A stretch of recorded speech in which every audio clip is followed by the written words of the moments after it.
Hello student, स्वागत आप सबको आपके यूट्यूब चैनल पर स्टडी टाइम पर। तो स्टूडेंट, इस वीडियो के माध्यम से कक्षा 8 क्लास का जो इतिहास का हिस्ट्री का फर्स्ट चैप्टर है, इस चैप्टर का जो ऑब्जेक्टिव क्वेश्चन है, इस वीडियो के माध्यम से मैं इसका ऑब्जेक्टिव क्वेश्चन जो जितना भी है मैं बताने वाला हूं। तो वीडियो को आप ध्यान से देखिएगा और वीडियो को लास्ट तक देखिएगा। और देखिए, वीडियो थोड़ा लंबा बनेगा क्योंकि मैं एक एक क्वेश्चन को आपको एक्सप्लेन करके बताऊँगा कि इस क्वेश्चन का क्या मतलब है। तो आप ध्यान से देखिएगा, ठीक है। आपसे यही रिक्वेस्ट है और वीडियो को आप लास्ट तक देखिएगा। अगर आप वीडियो लास्ट तक देख लेते हैं तो क्या होगा कि आपको पूरा या क्वेश्चन जो है सो ऑब्जेक्टिव क्वेश्चन जितना भी है आपको समझ में आ जाएगा। और देखिए, ऑब्जेक्टिव क्वेश्चन पर आप पूरा विशेष तरह से ध्यान दीजिएगा क्योंकि आपके परीक्षा में जो है सो ज़्यादा से ज़्यादा आपको ऑब्जेक्टिव क्वेश्चन ही पूछा जाता है, ठीक है। अगर आप ऑब्जेक्टिव क्वेश्चन नहीं देखेंगे तो क्या होगा कि आपका परीक्षा में अच्छा से नंबर नहीं ले पाएंगे। और आप इस क्वेश्चन को देख लेते हैं तो इतना तो फिक्स है इस वीडियो को देखने के बाद कि आप 95% जो है सो सभी क्वेश्चन को आप कवर कर लेंगे जो इतिहास से आएगा वो क्वेश्चन को, ठीक है। अब देखिए, फर्स्ट क्वेश्चन क्या कहता है, कहा जाता है राष्ट्रीय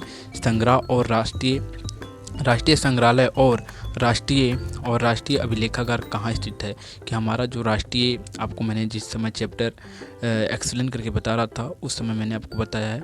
अगर आप वीडियो को नहीं देखें तो वीडियो को डिस्क्रिप्शन में दिया हुआ है लिंक, और इसका क्वेश्चन आंसर जो अभ्यास का है उसका भी लिंक दिया हुआ है। तो इस वीडियो को देखने के बाद वो दोनों वीडियो को आप ज़रूर देखिएगा क्योंकि उन वीडियो में जो सो मैंने बहुत अच्छा से एक्सप्लेन किया है, ठीक है। यही सीधा समझ लीजिए। तो कहा जाता है राष्ट्रीय संग्रहालय और राष्ट्रीय अभिलेखागार कहाँ स्थित है।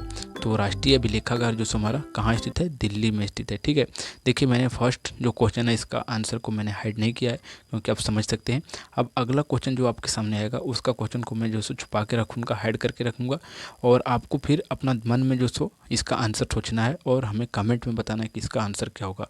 अगर आप इस तरह करते हैं, देखिए समझिएगा, अगर हम क्वेश्चन पढ़ रहे हैं उसके पहले आप अपने माइंड में आंसर सोच लीजिए, फिर उसके बाद मिलाइए कि मैंने जो आंसर सोचा है वो आंसर जो है सो सही है या गलत है, ठीक है। तो मेरे बताने के बाद तो देखिए फिर दूसरा इसका क्या होगा।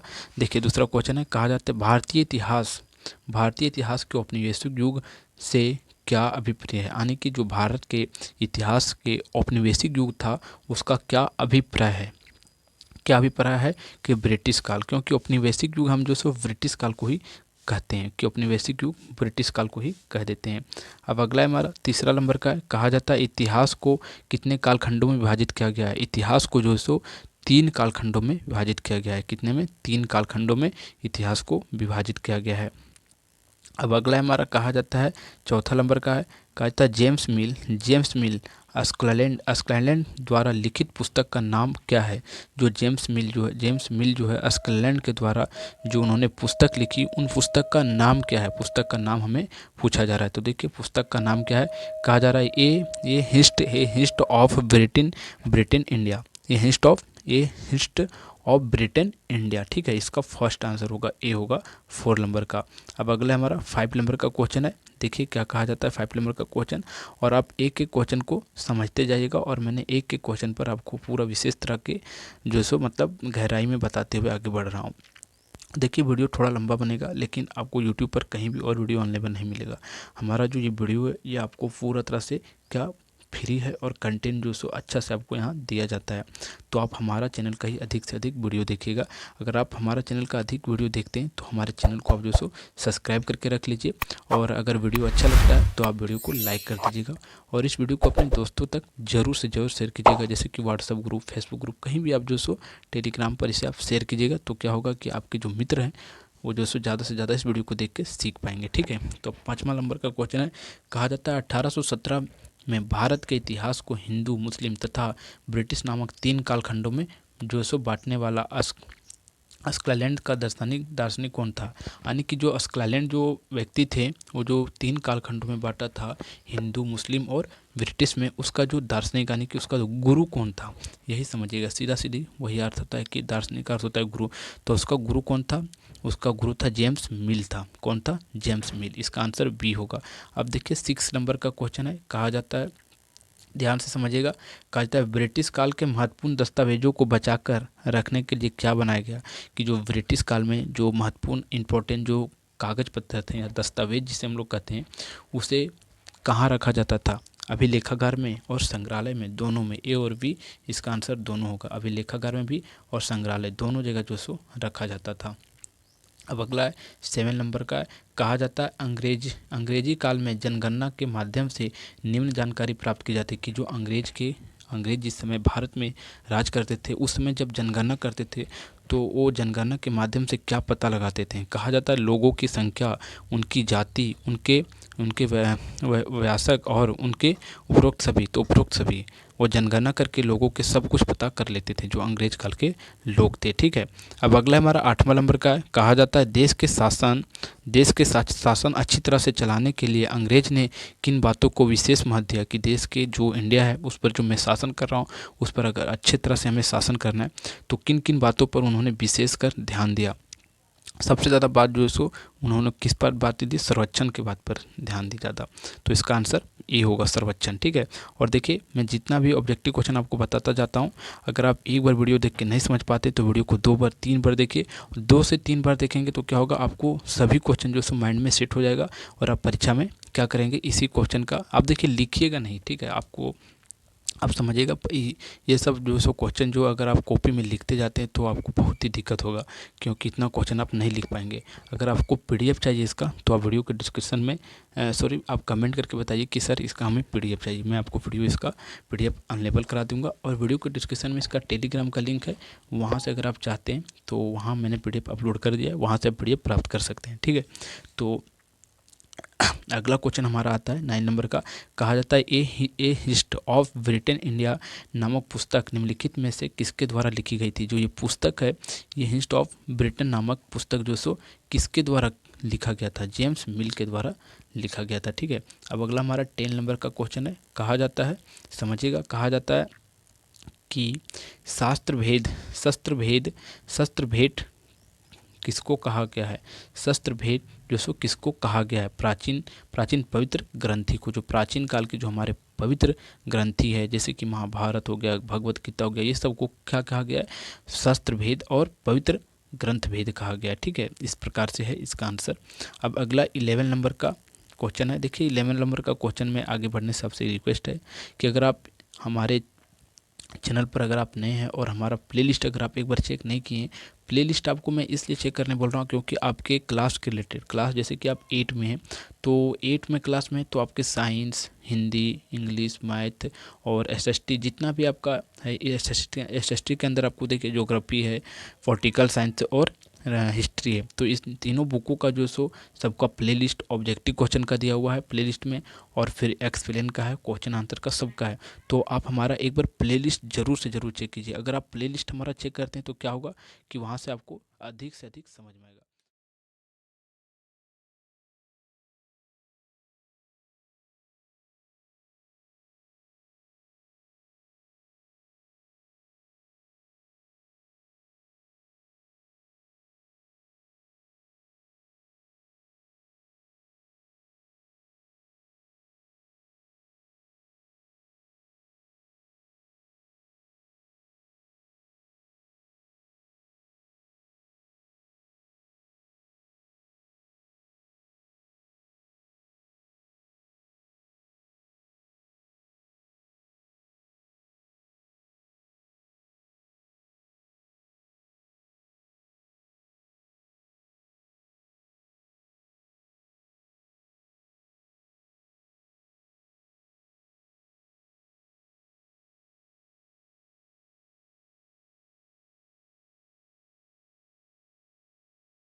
तो देखिए आपने प्लेलिस्ट देख लिया, अब हम देखते हैं आगे।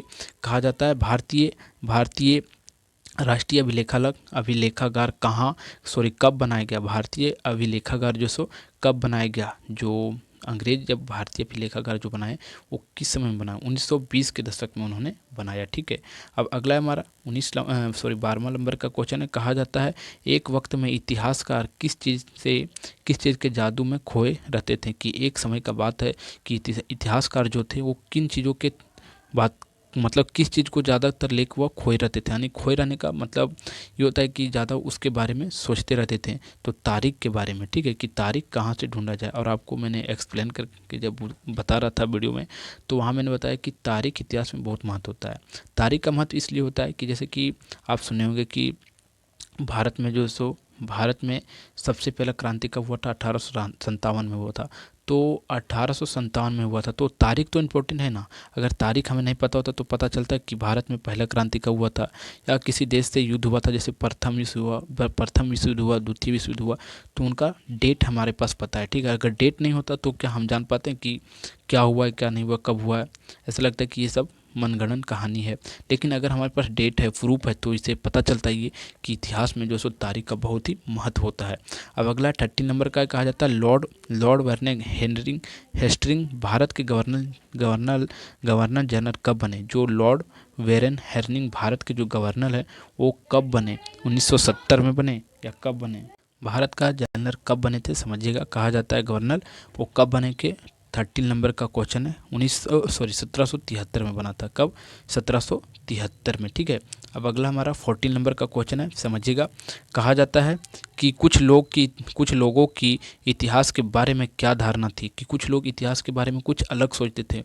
क्या अलग सोचते थे, समझिएगा। कहा जाता है कि इतिहास बहुत बहुत बहुत उबालू चीज़ है, कि इतिहास जो सो बहुत ही उबालू चीज़ है, ये सोचते थे। अतः इसका आंसर ये है कि इतिहास बहुत उबालू चीज़ है, ठीक है। ये ज़्यादा से ज़्यादा लोग सोचते थे। अब अगला है 15 नंबर का। कहा जाता है 15 नंबर में समझिएगा कि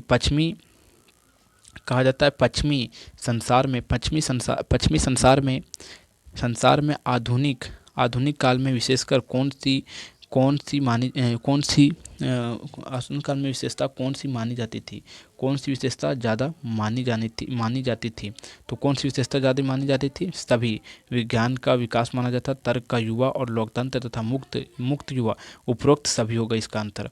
अब अगला हमारा 16 नंबर का है, समझिएगा। कहा जाता है भारत का अंतिम वायसराय कौन था। जो ब्रिटिश में, जब हमारे देश में ब्रिटिश लोग राज कर रहे थे, तो उनके जो लास्ट का जो वायसराय बना था वो कौन था, तो कौन था, समझिएगा। 16 नंबर लास्ट माने कि देश आज़ाद होने से पहले का जो वायसराय था वो कौन था, तो उनका कौन था, लॉर्ड माउंटबेटन था। कौन था, लॉर्ड माउंटबेटन था, ठीक है। इन लोगों का नाम जो सो थोड़ा सा कॉम्प्लिकेटेड होता है, लेकिन नाम जो सो अगर आप ध्यान में रखिएगा तो अच्छा होगा। अब अगला हमारा 17 नंबर का क्वेश्चन है। कहा जाता है भारत के अंतिम वायसराय कौन थे। भारत के जो अंतिम वायसराय जो था वो कौन था, तो 17 नंबर का क्वेश्चन है। वही क्वेश्चन अगर देखा जाए तो फिर से पूछा गया, रिपीट किया गया, तो कहा जाता है लॉर्ड माउंटबेटन, ठीक है। अब अगला हमारा 18 नंबर का क्वेश्चन है। कहा जाता है आर्थक को क्या क्या पदवी दी गई थी। आर्थक को जो सो क्या पदवी दी गई थी। आर्थक जो हमारा था उसे उसे जो सो लोगों ने क्या जो सो पदवी दी गई थी, उसे पदवी दी गई थी ड्यूक ऑफ कनाल का, ठीक है। यानी कि जैसे कि हमारे यहाँ परमवीर चक्र जो मिलता है, अशोक चक्र मिलता है, वहाँ जो सो पदवी दी गई थी उसे ड्यूक ऑफ कनाल, ठीक है, कनाट, ठीक है। अब अगला है हमारा 19 नंबर का क्वेश्चन है, समझिएगा। देखिए, कहा जाता है भारत के प्रथम गवर्नर जनरल कौन थे, कि भारत के प्रथम गवर्नर जनरल कौन बना था। भारत के जो प्रथम गवर्नर जनरल बना था वो कौन बना था, तो सी नंबर का इसका आंसर है वारेन हेस्टिंग्स। क्या, देखिए नाम थोड़ा सा इन लोगों का कॉम्प्लिकेटेड है, लेकिन आप ध्यान से इसे याद रखिएगा। इन लोगों का नाम इसी तरह होता है, क्योंकि हमारे देश के लोग ये नहीं थे, ब्रिटिश के थे, ठीक है। तो इनका नाम क्या है, वारेन हेस्टिंग, ठीक है, हेस्टिंग। अब अगला है 20 नंबर का है, समझिएगा। कहा जाता है जेम्स मिल ने भारत के इतिहास को किन 3 कालखंडों में बांटा, हिंदू, मुस्लिम, ब्रिटिश और इन सभी। इसका आंसर सभी होगा, ठीक है, डी नंबर का इसका आंसर होगा। अब अगला है 21 नंबर का। कहा जाता है ब्रिटिश काल के संदर्भ में निम्नलिखित कथनों का विचार कीजिए। कहा जाता है हिंदुस्तान के नक्शा तैयार करने का कार्य रॉबर्ट क्लाइव ने जेम्स मिल को सौंपा था। दूसरा, कहा जाता है कि रॉबर्ट क्लाइव भारत का प्रथम गवर्नर जनरल था और भारत के अंतिम गवर्नर जनरल लॉर्ड माउंटेन था। और उपयुक्त कथनों के से कौन सा सही है और कौन सा गलत है, तो इसका आंसर हमारा कौन सा होगा, देखिए इसका सी नंबर का होगा। पहला और जो दूसरा आपने देखा था, यानी कि हिंदुस्तान के नक्शा जो है सो रॉबर्ट क्लाइव ने जो सो जेम्स रेनेल को दिया था, और दूसरा रॉबर्ट क्लाइव ने भारत के प्रथम गवर्नर जनरल था। ठीक है, इसी कारण से इसका आंसर जो है सो सी नंबर का होगा, पहला और दूसरा दोनों सही है। अब अगला है हमारा 22 नंबर का। कहा जाता है मिल ने क्या सुझाव दिया, मिल ने क्या सुझाव दिया ताकि भारतीय को ज्ञान और सुखी जीवन प्रदान किया जा सके। जो सो मिल जो थे वो क्या उन्होंने जो सो सुझाव दिया जो भारतीय को अच्छा से मतलब उनका जीवन कट सके। तो क्या सुझाव उन्होंने दिया था, सारे भूभाग पर कब्जा कर लो, तो ये हो सकता है। ठीक है, यही उन्होंने जो सो क्या दिया था, सुझाव दिया था। अब अगला हमारा 23 नंबर का क्वेश्चन है।